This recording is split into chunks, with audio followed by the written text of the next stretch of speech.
अऊज़ुबिल्लाहिमिनश्शैतानिर्रजीम बिस्मिल्लाहिर्रहमानिर्रहीम।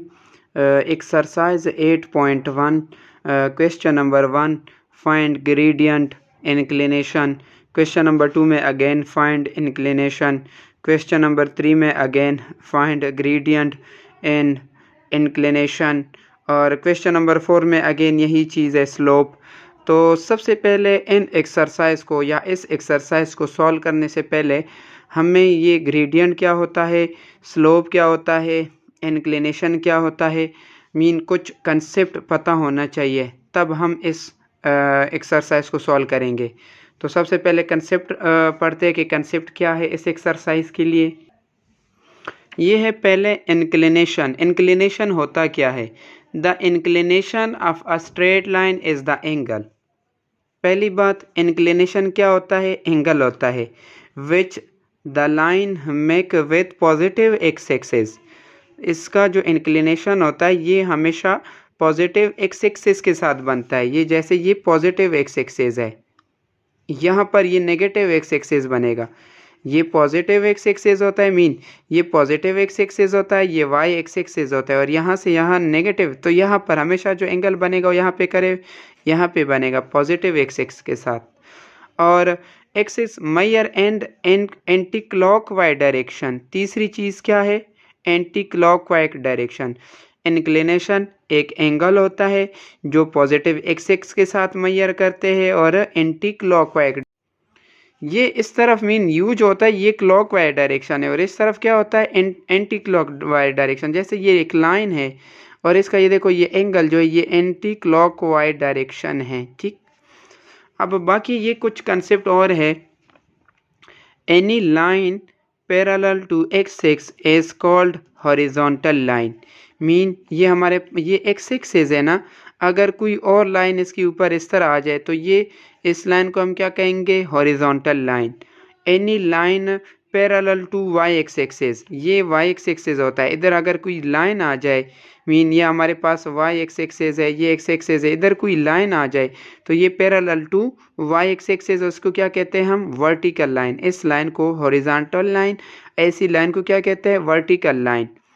तीसरा point, line which is neither horizontal nor vertical is called oblique line. Oblique line कौन सा होता है? जैसे ये वाली लाइन है, ना तो हॉरिजॉन्टल है ना ही वर्टिकल हो, ना ही हॉरिजॉन्टल हो, उसको क्या कहते हैं? Oblique line. तीसरा, inclination of horizontal line is 0 degree. अगर आपके पास ये एक्स एक्सिस है, यहाँ पर इसके ऊपर लाइन आ जाए या इधर लाइन आ जाए या इधर लाइन आ जाए, एक्स एक्सिस के पैरेलल आ जाए, जैसे एक्स एक्सिस है ऐसी ही लाइन आ जाए, तो इसका एंगल हमेशा क्या होता है? 0 होता है। लाजमी बात है, इसका एंगल जो है वो क्या होगा? 0। उसके बाद इंक्लिनेशन मतलब angle of vertical line is 90 degree. ये देखिए, अगर ये है इस तरह मैं एक लाइन ड्रॉ करूं तो लाजमी बात है यहाँ से यहाँ तक ये परपेंडिकुलर लाइन है, वर्टिकल लाइन है, तो वर्टिकल लाइन का एंगल क्या होता है? 90 डिग्री होता है। ये था इंक्लिनेशन। ये है, हमने पढ़ा है कि horizontal line, vertical line, oblique line. Horizontal line का जो इंक्लिनेशन होता है वो 0 डिग्री होता है, वर्टिकल लाइन का जो एंगल होता है या इंक्लिनेशन होता है वो 90 डिग्री होता है। सेकेंड चीज़, ग्रेडियंट। जैसे हमने पढ़ा था कि ग्रेडियंट क्वेश्चन नंबर 1, 2 सब में यही है। Gradient is ratio of the vertical distance to the horizontal distance. ये वर्टिकल डिस्टेंस है और ये क्या है? हॉरिजॉन्टल डिस्टेंस है। n का रेशो, ये देखिए, vertical distance divided by horizontal distance. ये हमारे पास क्या है? राइज, और ये क्या है? रन। ये अगर आपने पढ़ा हो कि ये क्या होता है? परपेंडिकुलर होता है, और ये क्या होता है? बेस होता है। ये परपेंडिकुलर और नीचे क्या आता है? बेस। और हमने ये भी पढ़ा था कि परपेंडिकुलर और बेस किसकी इक्वल होता है? tan थीटा का। तो हम ये लिख सकते हैं, ये जो ग्रेडियंट है इसकी जगह हम क्या लिख सकते हैं? ये जो ग्रेडियंट होता है ना, ये इसकी जगह हम लिख सकते हैं कि ये जैसे लिखे भी है कि tan theta equal to, gradient की जगह हम tan थीटा भी लिख सकते हैं।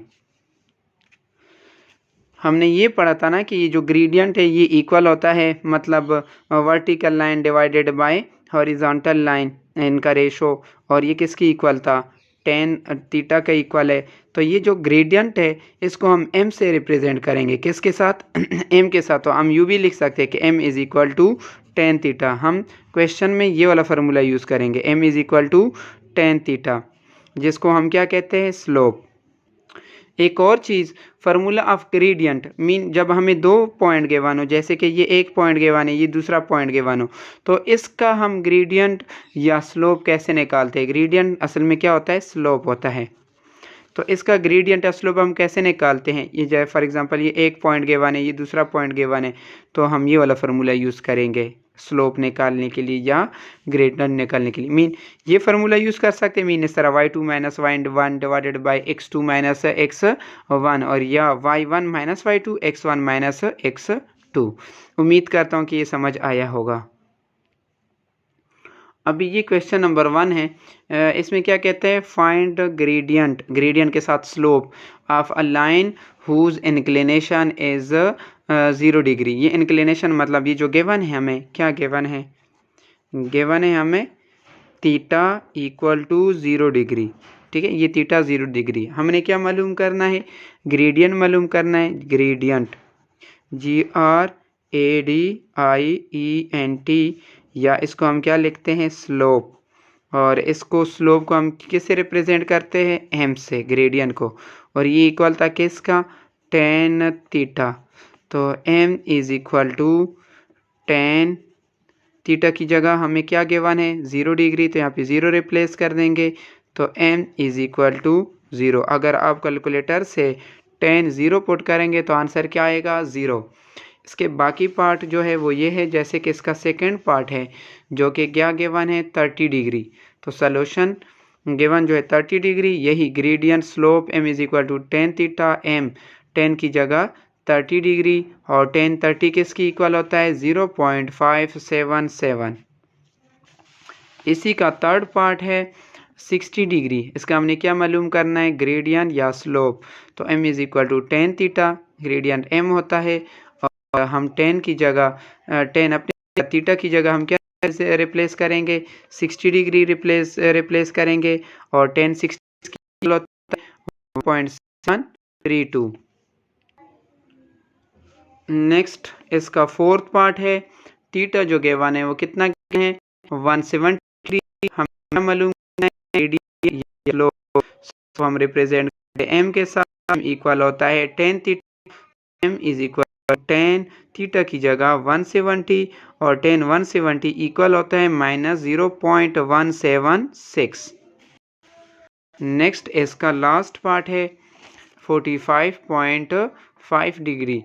तो gradient slope is equal to m 10 theta, m is equal to 10, और थीटा की जगह 45.5, और कैलकुलेटर से आपने 10 45.5 लिखेंगे तो आंसर ये आएगा। अब क्वेश्चन नंबर 1 का फोर्थ पार्ट है, 90 डिग्री के बने, तो ग्रेडियंट स्लोप हमने मालूम करना है, m equal to tan theta, m अपनी जगह पे, थीटा जो है 90 के बने। और जब इस तरह आंसर आ जाए तो आपने लिखना है अनडिफाइंड। क्या लिखना है? अनडिफाइंड। अनडिफाइंड क्या मतलब? ये देखें, अगर आप 10 थीटा निकालेंगे तो आपका आंसर आएगा ही नहीं। ये देखो 10 and 90, ये असल में क्या होता है? 10 90 हमारे पास इक्वल होता है। ये देखो आंसर नहीं है, मैथ एरर आता है। असल में ना ये इन्फिनिटी होता है, और इसको हम क्या लिखते हैं? अनडिफाइंड लिखते हैं आंसर में।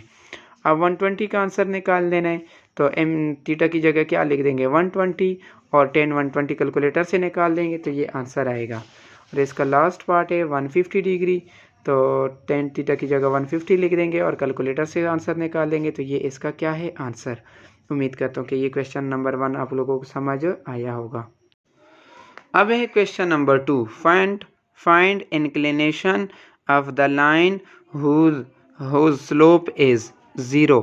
मीन यहाँ पर मैं सोल्यूशन कर देता हूँ। सोल्यूशन, स्लोप हमें गिवन है। स्लोप मतलब हमें क्या गिवन है? m गिवन है। Given GIVEN given mean slope हमें क्या गिवन है? 0। इसको हम ग्रेडियंट भी लिख सकते हैं। स्लोप गिवन है, हमने क्या मालूम करना है? मैं यहाँ पर ये वाला फार्मूला यूज़ करूँगा। जैसे हमने ये यूज़ करना था m is equal to tan theta. अब देखिए इसको मैं यूँ भी तो लिख सकता हूँ, फ़र्क तो नहीं पड़ेगा ना, tan theta equal to M. अब मुझे एम गिवन है तो टेन थीटा किसकी इक्वल आएगा, मीन मैं ये वाला फार्मूला यूज़ करूँगा, ठीक है। टेन मैं डायरेक्ट इधर ये वाला यूज़ करता हूँ कि हमारे पास एम किसकी इक्वल था, टेन थीटा का। और इसको हम यूँ भी लिख सकते हैं कि tan theta equal to M. अब tan theta equal to M कितना गिवन है, 0 गिवन है। यहाँ पर ये जो स्लोप 0 गिवन है, यहाँ पर 10 है, उधर जाके क्या बन जाएगा, टेन इनवर्स ऑफ 0। अगर आप कैलकुलेटर से इसको सॉल्व करेंगे, अब इसको कैलकुलेटर से कैसे सॉल्व करना है, ये देखिए कैलकुलेटर ऑन करके यहाँ पे शिफ्ट, यहाँ पे 10 इनवर्स आ गया, यहाँ पे 0, आंसर देखे इक्वल टू, आंसर क्या आ रहा है, 0 आ रहा है। तो इसका आंसर हमारे पास क्या आएगा, इंक्लिनेशन हमारे पास 0 आ गया। इसको हम इंक्लिनेशन भी कहते हैं, इंक्लिनेशन। बाकी क्वेश्चन मैंने सॉल्व कर दिए, जैसे कि इसका सेकंड पार्ट है 0.577 एम हमें गिवन है 0.577, टेन थीटा एम की इक्वल है, ठीक है। अब एम हमें गिवन है 0.577, यहाँ पर 10 है, इधर आके क्या बन जाएगा, टेन इनवर्स बन जाएगा। आपने क्या कर देना है, इस तरह शिफ्ट, देखिए शिफ्ट 10 और क्या लिखना है 0.577 ब्रैकेट बंद, आंसर क्या आ रहा है 29 पॉइंट समथिंग, 29.9 आ रहा है ना।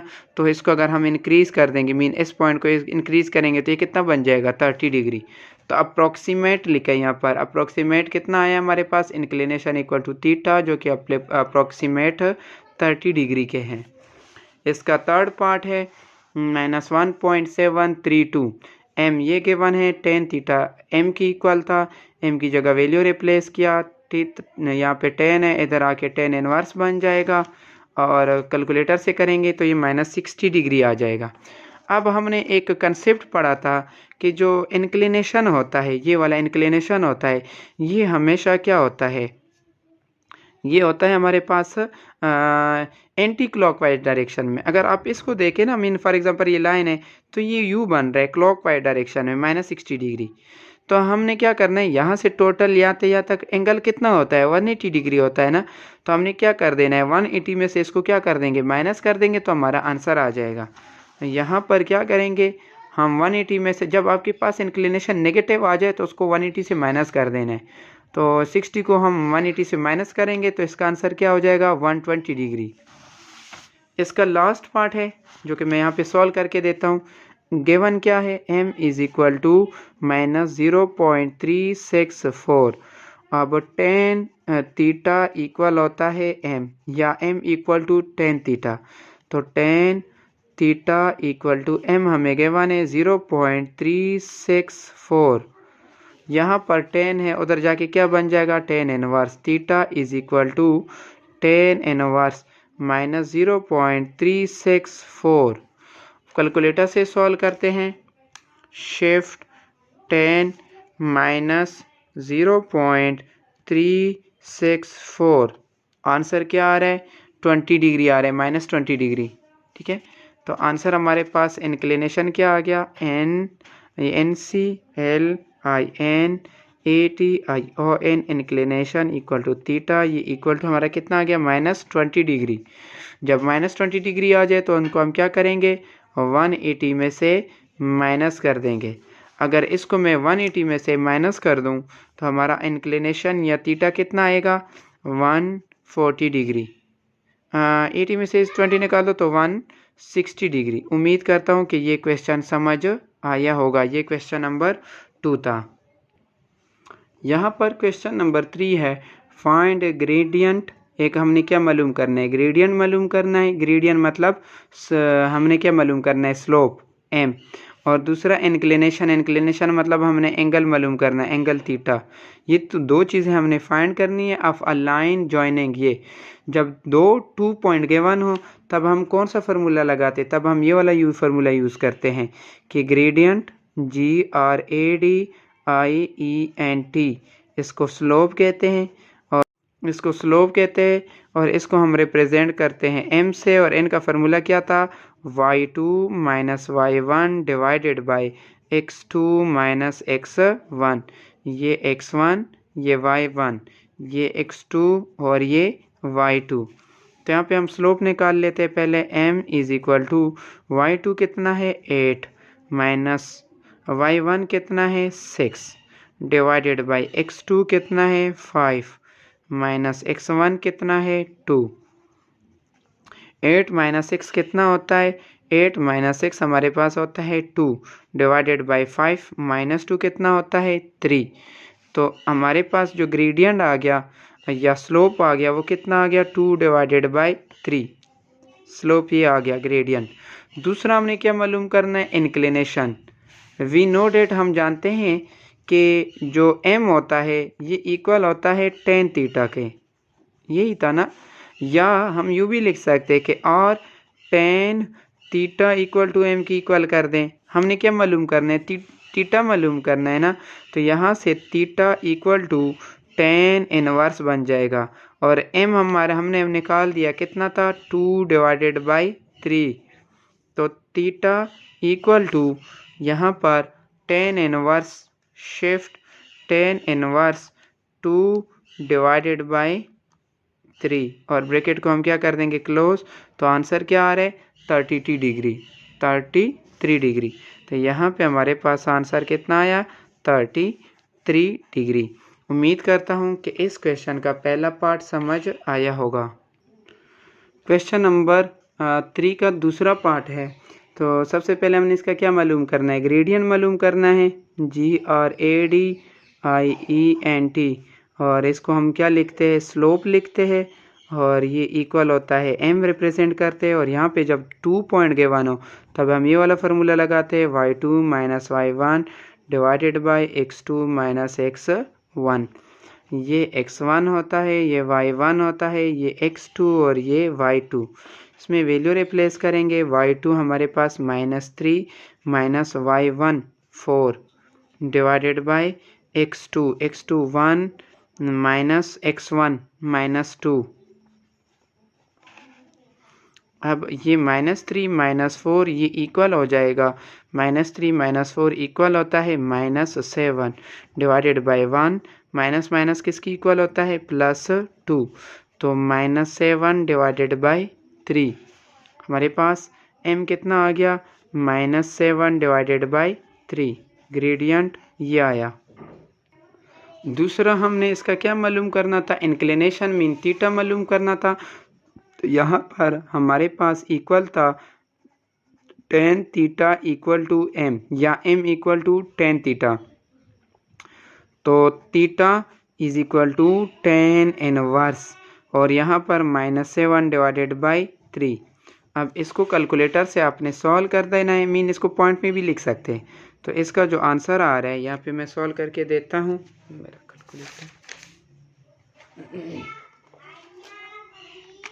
शिफ्ट tan इनवर्स -7 यहाँ पर -7 डिवाइडेड बाई क्या है 3। मीन इसको अगर आप पॉइंट में भी लिखो तो फ़र्क नहीं पड़ता। आंसर क्या आ रहा है -66 आ रहा है ना। तो -66 डिग्री हमने क्या कर देना है कि हमारे पास जब थीटा 66 माइनस में आ जाए उसको हम क्या कर देंगे 180 से माइनस करेंगे। तो theta is equal to 180 minus 66। अगर इसको मैं 66 को माइनस कर दो 180 माइनस 66 तो आंसर क्या आ रहा है 140। क्वेश्चन नंबर 3 का तीसरा पार्ट है। मतलब हमने यही ग्रेडियंट मालूम करना है और क्या मालूम करना है इंक्लिनेशन। तो सबसे पहले हम क्या मालूम करते हैं इसका ग्रेडियंट मालूम करते हैं। तो ग्रेडियंट यहाँ पे लिख देता हूँ ग्रेडियंट GRADIENT। ये हमने क्या करना है फाइंड करना है। जब 2 पॉइंट गिवन हो तब हमारे पास फार्मूला क्या होता है। तब हमारे पास फार्मूला होता है कि m is equal to mean ये ग्रेडियंट का फार्मूला है y2 minus y1 divided by x2 minus x1। ये x1 है ये y1 है और ये x2 है ये y2 है। अब इसमें वैल्यू रिप्लेस कर देते हैं इधर से ही। तो m is equal to y2 minus 3 है और माइनस y1 हमारे पास क्या है, -2 है, डिवाइडेड बाय x2 हमारे पास -2 है, और माइनस x1 हमारे पास क्या है, 5 है।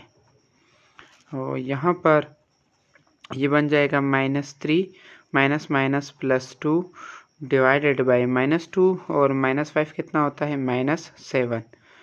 -3 + 2 इक्वल होता है -1 डिवाइडेड बाय -7।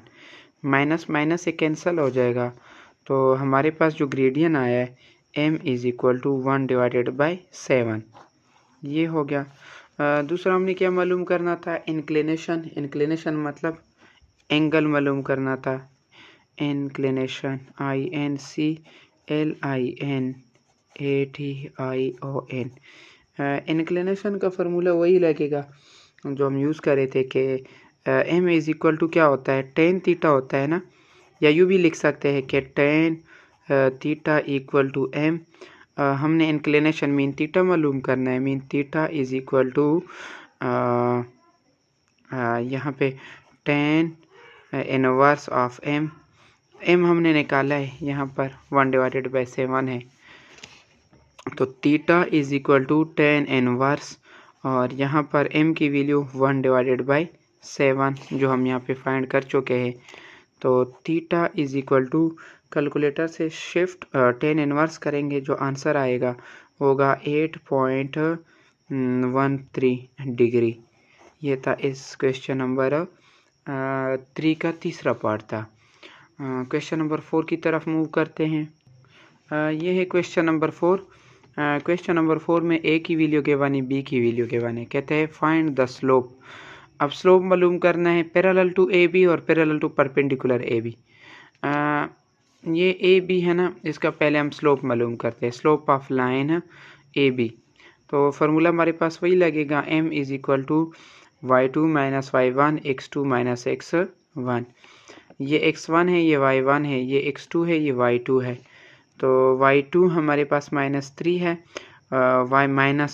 y1 हमारे पास 6 है। उसके बाद x2 7 है, ये वाला माइनस आ जाएगा, और उसके बाद x1 -2 है। -3 - 6 - 9 की इक्वल होता है 7, ये वाला माइनस प्लस हो जाएगा, -9, और 7 + 2 किसकी इक्वल होता है, 9। तो 9 से क्या हो जाएगी, कैंसल। तो हमारे पास स्लोप ऑफ AB कितना आ गया, -1 आ गया। अब पहला इन्होंने कहा था कि पैरेलल टू AB। अब पैरेलल टू AB कैसे फाइंड करते हैं, स्लोप हमारे पास क्या है, -1 आया है ना। पैरेलल में क्या होगा कि यही इसकी इक्वल होगा, मीन जो पैरेलल टू AB होगा, जो ये स्लोप है पैरेलल में क्या होगा, ये इसी की इक्वल होगा। ये लिखा भी है, the slope of a line parallel to AB is equal to the slope of AB। Mean ये वाला जो स्लोप है और ये पैरेलल टू AB, ये आपस में क्या होंगे, इक्वल होंगे। तो यहाँ पर इसलिए लिखा है कि m, ये दो लाइनों का मतलब है कि ये पैरेलल AB = -1 ही आएगा। परपेंडिकुलर में क्या होता है कि इसका जो स्लोप है ना, वो रेसिप्रोकल -1 की इक्वल होगा। क्या मतलब कि यहाँ पर मैं दोबारा ये लिख देता हूँ, यहाँ पर लिखा भी है कि the slope of a line perpendicular to AB, जो perpendicular to AB is equal to the negative required of the slope of AB। इन ये एक AB ये है और एक स्लोप हमारे पास ये है, तो इन दोनों का ना मतलब किसकी इक्वल, अगर नेगेटिव इक्वल होगा, मतलब ये है कि ये -1 है ना, तो -1 का मैं यहाँ पर अगर बता दें तो कि अगर ये -1 है तो -1 का रेसिप्रोकल क्या होता है, मीन इसके नीचे कुछ ना हो तो क्या होता है, 1 होता है ना। तो 1 ऊपर चला जाएगा, -1 नीचे आ जाएगा। लेकिन इन्होंने बोला है कि नेगेटिव रेसिप्रोकल, मीन इसका रेसिप्रोकल माइनस, तो माइनस कैंसिल हो जाएगा, क्या आ जाएगा, 1। तो हम यहाँ पर लिख देंगे कि स्लोप परपेंडिकुलर टू AB वो इक्वल होता है किसके, 1 के, क्योंकि वो -1 था। तो -1 का जो रेसिप्रोकल होता है नेगेटिव के साथ, वो क्या होगा, 1 आएगा। उम्मीद करता हूँ कि ये भी चीज़ समझ आई होगी। मीन जब हम नेक्स्ट क्वेश्चन करेंगे उससे एक चीज़ आप लोगों को पता होना चाहिए कि स्लोप, दो स्लोप अगर पैरेलल हो, मीन अगर AB हो और BC हो, जो नेक्स्ट क्वेश्चन में करूँगा, दो लाइन का स्लोप तब पैरेलल होगा तो उसका मीन अगर दो लाइन जो है अगर वो पैरेलल हो तो उसका स्लोप भी क्या होता है, इक्वल होता है। फॉर एग्जांपल एक लाइन है उसका स्लोप m1 आता है, दूसरा स्लोप है उसका m2 आता है, और अगर वो दोनों लाइन आपस में पैरेलल है तो उसका स्लोप क्या होता है, इक्वल होता है। और इसी तरह अगर दो लाइनें परपेंडिकुलर हो, दो लाइनें क्या हो, परपेंडिकुलर हो, तो उसका slope m1 multiply by m2 equal होता है -1 के। ठीक, तो यहाँ पर भी ऐसे ही कोई सिचुएशन था कि हम ये परपेंडिकुलर में है तो -1 को माइनस के साथ क्या कर देंगे, मल्टीप्लाई कर देंगे, और यही हमारा क्या होगा, आंसर होगा। तो उम्मीद करता हूँ कि ये क्वेश्चन भी समझ आया होगा। क्वेश्चन नंबर 5 है, फाइंड एक्स। एक्स हमने मालूम करना, if the slope of the line passing this is 4। यहाँ पर जो स्लोप गिवन है वो कितना गिवन है, 4 गिवन है। हम जानते हैं हमारे पास जो 2 पॉइंट गिवन हो, मतलब ये x1 है, ये y1 है, और ये x2 है, ये y2 है। जब 2 पॉइंट हो उसके लिए हम फार्मूला क्या लगाएंगे, m is equal to y2 minus y1 divided by x2 minus x1। अब कहते हैं फाइंड एक्स। एक्स हमने मालूम करना है, slope of line passing through S 4। ये स्लोप कितना गिवन है, 4 गिवन है, इक्वल टू y2 हमारे पास कितना है 8 माइनस y1 कितना है x डिवाइडेड बाय x2 कितना गिवन है 5 माइनस x1 कितना गिवन है 3। तो 4 is equal to 8 minus x divided by 5 minus 3 कितना होता है, 5 माइनस 3 किसकी इक्वल होता है, 5 में से 3 निकाल दो तो 2 की इक्वल होता है। यहाँ पर 2 मल्टीप्लाई और इधर आके क्या, 2 यहाँ डिवाइड और इधर आके क्या हो जाएगा, multiply. 4 multiply by 2 is equal to 8 minus X. अब 4 2 ज़र कितना होता है 8 is equal to 8 minus X, 8 minus X. अब यहाँ पर ये माइनस एक्स इधर आके क्या हो जाएगा प्लस एक्स, और ये 8 अपनी जगह पे, यहाँ पे प्लस 8 इधर आके क्या हो जाएगा -8। तो x is equal to answer क्या आएगा 0। उम्मीद करता हूँ कि ये क्वेश्चन भी समझ आया होगा। अब है क्वेश्चन नंबर 6। क्वेश्चन नंबर 6 में फाइंड के इफ लाइन पासिंग थ्रू, एक लाइन ये है, दूसरी लाइन ये है, कहते हैं आर पैरेलल। पैरेलल में क्या होता है कि इसका स्लोप और इसका स्लोप आपस में क्या होगा, इक्वल होगा। तो सबसे पहले हम स्लोप निकालते हैं किसका, ये ए बी का, slope of A B, slope of A B. यहाँ पर हमारे पास जो ए की वैल्यू है वो क्या है K2, और B की वैल्यू क्या है 3 5। ये x1, ये y1, ये x2 और ये y2। हमने फार्मूला क्या लगाना है कि m is equal to y2 minus y1 divided by x2 minus x1।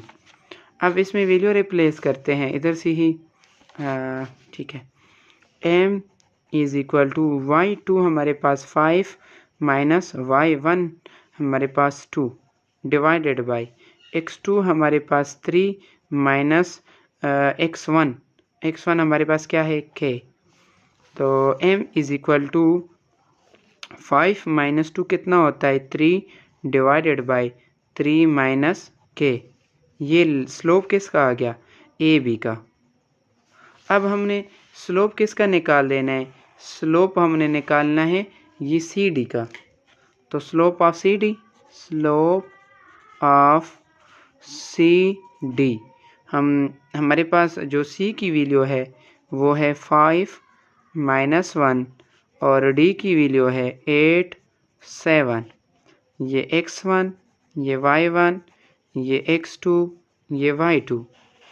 अब फार्मूला उसी तरह ये वाला फार्मूला लगेगा, m इज इक्वल टू, यहाँ पर हम बेशक लिख देंगे C D, y2 minus y1 divided by x2 minus x1। अब इसमें वैल्यू रिप्लेस करते हैं, m slope C D is equal to y2 7 minus y1 minus 1 divided by x2 8 minus x1 5। अब 7 minus minus plus 1 divided by 8 में से 5 निकाल दो तो कितना आता है 3। अब 7 प्लस 1 कितना होता है 8। तो slope of C D is equal to 8 divided by 3। हमें क्वेश्चन में ये कहा था कि इसका स्लोप और इसका स्लोप पैरेलल है। इसका क्या मतलब? ये इसका मतलब ये कि इसका स्लोप और इसका स्लोप आपस में क्या होगा? इक्वल होगा। पैरेलल का मतलब होता है कि दोनों स्लोप आपस में क्या होंगे? इक्वल। मीन ये वाला slope is given slope are parallel so slope of AB must be equal slope of CD। अब AB हमारे पास कितना था? 3 डिवाइडेड बाय 3 माइनस के था, equal to slope of CD हमारे पास कितना था? 8 डिवाइडेड बाय 3। हम क्रॉस मल्टीप्लिकेशन करेंगे, 3 को 3 के साथ मल्टीप्लाई करेंगे, 3 multiply by 3 is equal to, और 8 को हम मल्टीप्लाई करेंगे 3 माइनस के साथ, ये इधर मल्टीप्लाई हो जाएगा और ये इधर।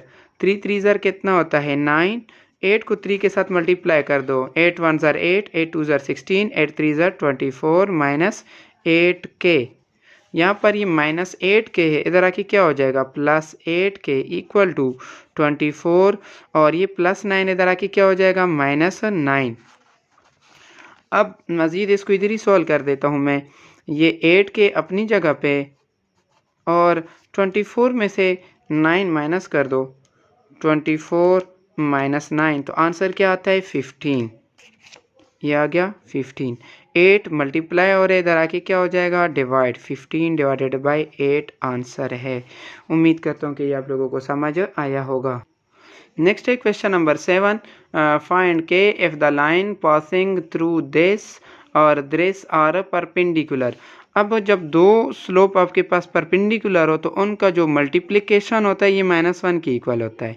बस ये चीज़ याद रखना है कि जब पैरेलल हो तो तब स्लोप m1 जो है वो m2 की इक्वल होता है, और जब परपेंडिकुलर हो तो m1 और m2 का मल्टीप्लाई किसकी इक्वल होता है? -1 के। तो पिछले क्वेश्चन में स्लोप m1 m2 की इक्वल था, और इसमें m1 मल्टीप्लाई बाय m2 किसकी इक्वल होगा? -1 के। तो यहाँ पर हम स्लोप पहले निकालेंगे पी क्यू का, इस तरह स्लोप ऑफ पी और क्यू का। ठीक है, पहला स्लोप हम इसका निकाल देंगे, निकाल लेते हैं, कोई मसला नहीं। पी की वैल्यू है -1 2 और क्यू की वैल्यू है 4 7। ठीक, फार्मूला वही 2 पॉइंट्स लो फार्मूला लगाएंगे। m is equal to y2 minus y1 divided by x2 minus x1। Value replace करेंगे, m is equal to y2, ये x1 होता है, ये y1 होता है, ये x2 होता है, ये y2 होता है, y2 minus y1 divided by x2 minus x1 -1 है तो ये -1, चलो डायरेक्ट नहीं करते हैं। 7 में से 2 निकाल दो, कितना हो जाता है? 5। 4 माइनस माइनस किसकी इक्वल होता है? +1। तो नीचे भी हमारे पास कि ये 5 और 4 + 1 किसकी इक्वल होता है? 5। तो स्लोप हमारे पास मीन, हाँ यहाँ पर मैं नीचे लिख देता हूँ कि स्लोप पी क्यू हमारे पास किसकी इक्वल हो गया? 1 के। ठीक, अब हमने स्लोप निकालना है किसका? ये आर एस का, इधर ही निकाल देते हैं। स्लोप आप आर एस का, ठीक है, ये आर की वैल्यू क्या है? 2k, और एस की वैल्यू क्या है? 7 10। ये x1 है, ये y1 है, ये x2 है, ये y2 है। फार्मूला हम यही लगाएंगे, m is equal to y2 minus y1 divided by x2 minus x1। अब क्या करते हैं, इसमें वैल्यू रिप्लेस करते हैं। m is equal to y2 10 minus y1 k divided by x2 हमारे पास 7 माइनस x1 हमारे पास 2, तो 10 माइनस k डिवाइडेड बाई 7 में से 2 निकाल दो, क्या होता है? 5। ये हमारे पास स्लोप किसका आ गया? आर एस का। अब इन्होंने क्या कहा था कि ये क्या है? परपेंडिकुलर है। जब परपेंडिकुलर हो तो m1 m2 मतलब इसका स्लोप पी क्यू का स्लोप और आर एस का स्लोप आपस में क्या होगा? Is given slope are perpendicular,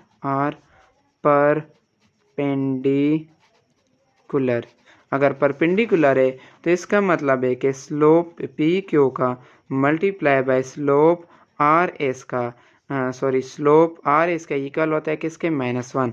तो स्लोप ऑफ पी क्यू क्या था? 1 था, multiply by slope of R S था, ये एम आर एस है, ठीक है।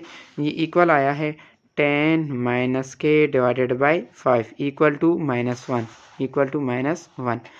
अब 1 को इसके साथ मल्टीप्लाई करेंगे तो ये आएगा ना 10 माइनस के डिवाइडेड बाई 5 -1। ये 5 इधर डिवाइड और इधर आके क्या हो जाएगा मल्टीप्लाई, तो 10 माइनस के इज इक्वल टू, जब 5 को -1 के साथ मल्टीप्लाई करेंगे तो क्या होता है -5। ये माइनस के है 10, ये -5 इधर आके क्या हो जाएगा +5, और ये माइनस के इधर आके क्या हो जाएगा प्लस के, तो 10 + 5 किसकी इक्वल होता है 15 के। उम्मीद करता हूँ कि ये भी समझ आया होगा। 7 क्वेश्चन मैंने इस लेक्चर में सॉल्व कर दिए, बाकी 7 क्वेश्चन नेक्स्ट लेक्चर में सॉल्व करा दूंगा। और अगर किसी का कोई भी इशू हो तो लाजमी कमेंट में पूछ सकते हैं। थैंक यू सो मच, दुआ में याद रखिए।